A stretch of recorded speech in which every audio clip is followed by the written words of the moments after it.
The best trade deadline the NFL has ever given us ended with a bang on Tuesday afternoon, with the Carolina Panthers sending Kelvin Benjamin to the Buffalo Bills for a couple of draft picks. As far as the player that is actually involved in the trade, this feels like a fairly lateral move for Benjamin.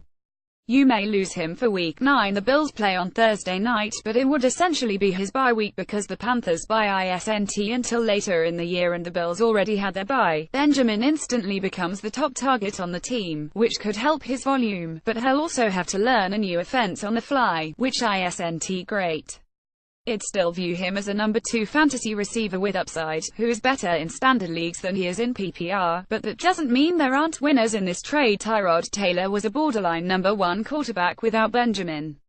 This is a boon for his fantasy value, and I would view him as a guy you're going to start more often than not moving forward. Devin Funchess lost targets last week, but this should now be secure his role in the offense and the red zone. Funchess should be a high-volume, low-efficiency borderline number 2 wide receiver. He has more value over the next month until Greg Olsen returns. I understand if you were considering dropping Funchess this morning, but he definitely needs to be kept on a roster now. The biggest winner may just be Christian McCaffrey. McCaffrey has already seen huge volume in the passing game, and now it wouldn't be surprising to see him average double-digit targets rest of season. He's still a low-end number 2 running back in standard leagues, but in PPR he'll push top 10 rest of season. Russell Shepard and Curtis Samuel should see more work with Benjamin gone, but it's hard to see either having a major fantasy impact. The main loser in this deal is Cam Newton, but he hadn't been very good lately anyway.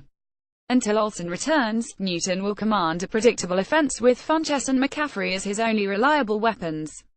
When Olsen returns, Newton could regain some value, but it may be too late in the fantasy season for that to matter.